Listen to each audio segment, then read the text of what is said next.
अस्सलाम वालेकुम नाज़रीन, सराब बरकत आपसे मुखातिब है। नाज़रीन, कल मैंने अपनी गाड़ी के अंदर बड़ी हिम्मत करके, बड़ी जुर्रत बहादुरी और अपनी छाती चौड़ी करके नाज़रीन गाड़ी के अंदर पेट्रोल डलवाया। अब यकीन माने उसके बाद मेरी रातों की नींद, दिन का चैन तो खैर बर्बाद हो ही गया है, लेकिन मुझे दिन में तारे नजर आ रहे हैं, मुझे लोगों के चेहरे धुंधले नजर आना शुरू हो गए हैं। 394 रुपीज पर लीटर, यानी 400 रुपए 1 लीटर पेट्रोल। 1 लीटर पेट्रोल नाज़रीन गाड़ी के अंदर जो जूं जूं ऐसे टिप टिप करता हुआ गाड़ी के अंदर जा रहा था, मेरे सर के जो न्यूरॉन्स है, बिलियंस ऑफ न्यूरॉन्स है, मेरे सर के जो कीड़े हैं नाज़रीन, उन्होंने काम करना लिटरली छोड़ दिया था। अब अगर किसी ने मुझे ये कहा कि रोजाना तो एक ही काली शर्ट पहन के वीडियोस करता है, तो फिर मैंने जवाद अहमद कह देना है और आप लोग बुरा मान जाएंगे। फिर मैंने कह देना है कि भाई जवाद अहमद, और आपको पता है कि जवाद अहमद का कितना रोला पड़ता है पाकिस्तान के अंदर, और आपको ये भी पता है कि जवाद अहमद कहना कितनी बड़ी तजलील होती। तो अब अगर किसी ने कहा काली शर्ट का, तो मैंने जवाद अहमद कहना है और मेरे पास कोई ऑप्शन नहीं बचा। Donald J Trump, American president Trump थैला, ये बंदा नादरीन अपने हार्मोज, स्टेट ऑफ हार्मोज को, उस नाले को बंद करके खड़ा है। बैनुल अक़वामी मार्केट में जो तेल ट्रेड हो रहा है, ये 110 से 120 डॉलर पर बैरल के ऊपर चला गया है। ईरानी असेंबली के जो स्पीकर हैं गलीबाफ साहब, उन्होंने एक स्टेटमेंट जारी किया। आज से चंद दिन पहले डोनाल्ड जे ट्रंप ने यह कहा था कि सिर्फ 3 दिन इंतजार करें, 3 दिनों के बाद ईरान का स्टोरेज खत्म हो जाएगा, इनके कुएं तेल निकालना बंद कर देंगे, इनकी पाइपलाइंस फट जाएंगी, ईरान तबाही हो जाएगी, बर्बादी हो जाएगी, ईरान की कुओं में आग लगना शुरू हो जाएगी, घुटनों पर आ जाएंगे, माफी मांगेंगे और मैं ब्लॉकेड खत्म कर दूंगा। 3 दिनों के बाद ईरान की असेंबली के स्पीकर बाकिर गलीबाफ साहब ट्वीट कर रहे हैं और ट्वीट करके बता रहे हैं कि भाई 3 दिन गुजर चुके हैं, हम लाइव स्ट्रीम कर सकते हैं कि हमारी जो कैपेसिटी है स्टोरेज की मजीद 30 डेज तक चल सके, हम 30 दिनों तक स्टोरेज कर सकते हैं। ट्रंप ये कह रहा है कि मैं ब्लॉकेड खत्म नहीं करूंगा, वो कह रहे हैं 30 दिनों तक स्टोरेज कर सकते हैं। तो बाकिर गलीबाफ साहब ने कहा कि डॉलर जो इस वक्त 110 से 120 डॉलर के बीच में पर बैरल ट्रेड हो रहा है बैनुल अक़वामी मार्केट में, ये 140 तक जाएगा। तो इसका मतलब है जो कल मैंने नादरीन तेल डलवाया 400 रुपए पर लीटर का, लगभग 400 रुपए का, ये 800 रुपए या 1000 रुपए तक जाने लगा है। पूरी दुनिया में तबाही निकल गई है, बर्बादी हो गई है। अमेरिका के अंदर लोग चीख रहे हैं, तड़प उठे कि भाई ये क्या हो गया है। लेकिन एक बंदा है Nadreen, Donald J Trump, Trump थैला, ये कोई सस्ता नशा करता है, कोई समझ नहीं आ रही क्या खाता है क्या पीता है, कौन से सिंगाड़े शहबाज शरीफ साहब की जो आप जाहिर इसके साथ मुलाकातें होती हैं सुंगा दिए हैं कि इसे समझ नहीं आ रही कि जनाब ये दुनिया के साथ क्या कर रहा है। अब खबर यह है नादरीन कि मैं आपके सामने रख देता हूं कि जो पेंटागन है वो क्या ऑप्शंस ट्रंप के सामने रखने जा रही है, ट्रंप क्या कर क्या रहा है वो आपको बताते हैं। लेकिन सबसे पहले ये बड़ी अहम तरीन स्टेटमेंट है। अमेरिकन कांग्रेस के अंदर, अमेरिकन पार्लियामेंट के अंदर ट्रंप का जो दस्ते रास्त है, ये जो उसका साथी है, जो ये गलत पट्टियां उसे पढ़ा रहा है, ट्रंप को गोलियां दिए जा रहे हैं कि ईरान के अंदर तू ये कर गया है, तू वो कर गया, जो कहानियां सुना सुनाकर एक खौफनाक सूरत हाल बना चुका है। American defence secretary Peter Brian Hegseth, Pete Hegseth, उनकी टेस्टिमनी थी और वहां पर कांग्रेसमैनों ने उनसे बड़े तगड़े सवाल किए। वहां पर सारा जैकब नामी खातून ने, बड़े खूबसूरत नौजवान ये पार्लियामेंटेरियन थी, इसने उससे सवाल पूछे हैं। और सारा जैकब अमेरिकन डिफेंस सेक्रेटरी को, पेट हेगसेट को, ये कह रही है कि मेरा ताल्लुक सेंटियागो से है और सेंटियागो सबसे बड़ी अमेरिका के अंदर मिलिट्री कम्युनिटी है। उसने कहा कि सेंटियागो की तकरीबन 2500 के करीब मिलिट्री वेसल्स या शिप्स इस वक्त ईरान के अंदर मौजूद हैं और सबसे ज्यादा जो फौजी या मिलिट्री के ऑफिशियल्स हैं सेंटियागो से हैं, जो कि इस वक्त ईरान के अंदर मौजूद हैं। सारा जैकब ने यह कहा कि भाई मुझे मिलिट्री फैमिलीज के, मिलिट्री ऑफिशियल्स की फैमिलीज मुझे फोन कर रही हैं, उनके बच्चे मुझे फोन कर रहे हैं, उनके माँ बाप मुझे फोन कर रहे हैं, उनके दोस्त यार संगे मुझे फोन कर रहे हैं, उनके ओसी पड़ोसी मीदा डेंटर वगैरह मुझे फोन करके ये पूछ रहे हैं। और पूछ क्या रहे, वो पूछ ये रहे हैं कि क्या ये जो डोनाल्ड जे ट्रंप है, अमेरिकन प्रेसिडेंट है, क्या इस बंदे का दिमाग ठीक है, क्या ये बंदा मेंटली साउंड है, क्योंकि वो मिलिट्री को या मिलिट्री ऑफिशियल्स को, उनकी जानों को खतरे में डाल चुका है। तो लोग बार बार मुझे फोन करके ये पूछ रहे हैं कि क्या American president Donald J Trump की प्रेसिडेंट या इसका ये दिमागी तौर पर ये बंदा ठीक है, ये बंदा ठीक नहीं है। तो मैं इसका क्या जवाब दूं?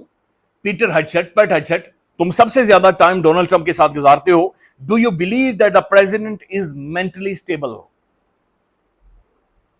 ये अमेरिकन कांग्रेस का, पार्लियामेंटेरियन का अहम तरीन सवाल है। सीएनएन इस बारे में लिख रहा है कि ट्रंप ठीक नहीं है। 250 के करीब साइकोलॉजिस्ट, साइकोथेरेपिस्ट दुनिया भर के ये कह चुके हैं कि यह बंदा एक डेंजरस केस है, यह बंदा एक खौफनाक किस्म के केस है।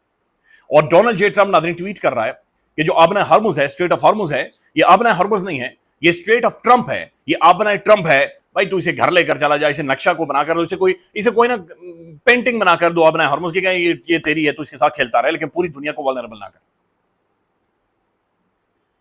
डोनाल्ड ट्रंप की मेंटल कैपेसिटी के ऊपर, सोचने की सलाहियत के ऊपर सवाल उठ रहे हैं। डोनाल्ड ट्रंप नादरीन जो ट्वीट कर रहा है, वो सुबह के 4 बजे 5 बजे ट्वीट कर रहा है, जब सारी दुनिया सो रही होती है, तो वो एक ही गाना गाया आ रहा है, लगातार दुनिया को एक ही गाना सुना रहा है। और वो गाना सिर्फ ये है कि मैंने इनकी मिलिट्री तबाह कर दी, मैंने इनका ये तबाह कर दिया, वो तबाह कर दिया, फलाना कर दिया, ढिमकान कर दिया। अवाम जनाब इनके खिलाफ हो गए और लाखों लोग गुज़श्ता दिन भी सड़कों पर आए ईरान के साथ सॉलिडारिटी शो करवाने के लिए। इन लोगों के बारे में ट्रंप एक झूठा बयानिया बना रहे हैं, पता नहीं कौन इसे कहानियां सुनाता है, कौन इसके सर में चोट मार गया है जब ये कहता है कि 4500 लोगों को इन्होंने जनाब शहीद किया या इन्होंने न्यूट्रलाइज किया है। लाखों लोग ईरान के अंदर नाज़रीन अभी भी सड़कों के ऊपर मौजूद है, डेमोन्स्ट्रेशंस कर रहे हैं, अल्लाह अकबर के नारे लगा रहे हैं और वो अपनी IRGC के साथ, अपनी जो सिविलियन कमांड है और अपनी जो रिलीजियस कमांड है, वो उसके साथ सॉलिडारिटी शो कर रहे हैं। अब नाज़रीन खबर यह है कि एक तरफ तो ये मिलिट्री की हालत देख लें, उनकी फैमिलीज ये कहेंगे भाई ये बंदा ठीक नहीं है, लिहाजा अमेरिकन मिलिट्री या फौज उनकी ये महसूस कर रही है कि बंदा ये मेंटली साउंड नहीं है, इसके पास कोई प्लान नहीं है, मंसूबा नहीं है, नक्शा नहीं है, सोच नहीं है, नैरेटिव नहीं है, बयानिया नहीं है कि ये क्यों ईरान के साथ इसने ये सारा मसला क्रिएट किया रखा है। एक केबल लीक हुई है, एक लीक्ड केबल है। अच्छा, उस लीक्ड केबल के मुताबिक डोनाल्ड जे ट्रंप अपने एलआई से ये कह रहे हैं, ट्रंप 60-62 दिनों के बाद सबको गालियां देने के बाद फिर अपने एलआई से ये दरखास्त कर रहा है कि पूरा एक कंसोर्शियम बनाते हैं, यानी सब इकट्ठे होते हैं और 30 से 40 मुल्क मिलकर अपने हरमुज को खुलवाते हैं।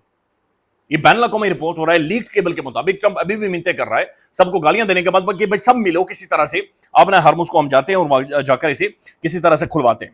लेकिन नाज़रीन जो खबर आ रही है, खबर यह आ रही है कि सेंटकॉम से ट्रंप ने एक स्पेशल टास्क उन्हें दे दिया है और स्पेशल टास्क यह है कि अगले थर्सडे को मुझे 3 ऑप्शन दें कि भाई मैं अब क्या करूं। पहला ऑप्शन यह है कि क्या मैं ईरान में मिलिट्री स्ट्राइक करूं, यानी ईरान पर एक और हमला करूं, एक मिलिट्री स्ट्राइक करूं। दूसरा ऑप्शन यह है कि मैं ग्राउंड के ऊपर फौजी उतारूं और ग्राउंड ट्रूप्स के जरिए अपने हार्मुज को या स्ट्रेट ऑफ हार्मुज को खुलवाया जाए, या इसका क्या कोई ना कोई हाल मुझे बताएं कि मैं क्या करूं।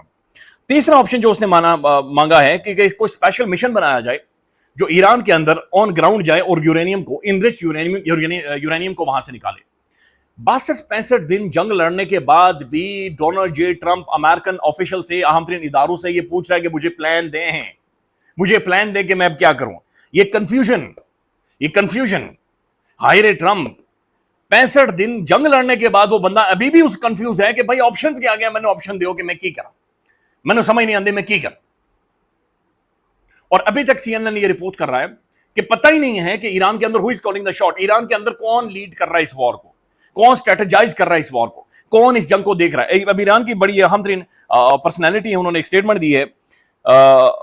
यस, उन्होंने ये कहा कि भाई हाँ, ईरान की नेवी के अहम तरीन ऑफिशियल्स हैं, टॉप कमांड ने, उन्होंने कहा soon we will reveal something they deeply fear. उन्होंने कहा चंद दिनों के बाद हम एक ऐसी बला लेकर आने वाले हैं जिससे ये सबसे ज्यादा खौफ खाते हैं, right on their door steps, यानी कि अमेरिकन की चीखें निकल आएंगी, अमेरिकन चीख उठेंगे और ये जूते छोड़कर यहां से भागेंगे अगले चंद दिनों में, हम एक ऐसी चीज लेकर आने वाले।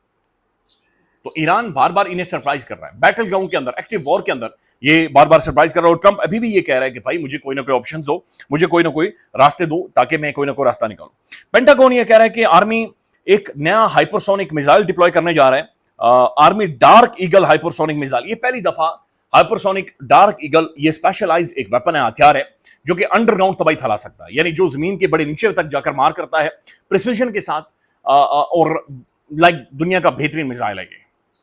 तो अमेरिका ये कह रहा है, ये पेंटागन ये कह रहा है कि हम मिडिल ईस्ट के अंदर army dark eagle hypersonic missile वहां पर लेकर जाने वाले हैं। दूसरी तरफ एक और खबर आई है कि अमेरिका का जो सबसे तगड़ा बैरी बेड़ा है, USS ग्रेनाल्ड फोर्ट, ये जनाब वापस जा रहा है और ये 1000 दिनों के बाद वापस जा रहा है और इसकी जगह इसे रिप्लेस करेगा USS जॉर्ज W बुश बैरी बेड़ा। यानी ये इसलिए नहीं वापस जा रहा कि अमेरिका अपना मिलिट्री ऑपरेशन मिडिल ईस्ट के अंदर खत्म करने वाला है, बल्कि इसलिए वापस जा रहा है कि इसे रिप्लेस करेगा और ये रिपेयरिंग के लिए वापस जा रहा है। बहरहाल इसके बारे में मुज्जाद खबरें हैं, लेकिन खबर ये आ रही है कि जनाब एक अहम तरीन बैरी बेड़ा मिडिल ईस्ट से मूव कर रहा है, लेकिन पेंटागन ये कह रहा है कि हम हाइपरसोनिक मिसाइल्स वहां पर लेकर जाने वाले हैं। आपने हार्मुज नाज़रीन मुकम्मल तौर पर बंद है, ईरान में लाखों लोग सड़कों के ऊपर मौजूद हैं, ईरान की मिलिट्री मुकम्मल तौर पर इंटैक्ट है, ईरान 47 सालों से सैंक्शंस पाबंदियां फेस कर रहा है। They are holding their grounds, completely holding their grounds, चीजों को बड़े टेक्निकली स्मार्टली स्ट्रेटेजाइज करके वो आगे लेकर जा रहे और दुनिया खौफनाक किस्म के क्राइसिस की तरफ जा रही है। साथ साथ नाज़रीन खबर यह है कि 8 मार्च को जनाब तहरीक इंसाफ खैबर पख्तूनख्वा के अंदर एक लॉन्ग मार्च करने जा रही है। लेट्स सी उसमें से क्या निकलता है, आपको अपडेट करेंगे। ख्याल रखिएगा, अल्लाह हाफिज।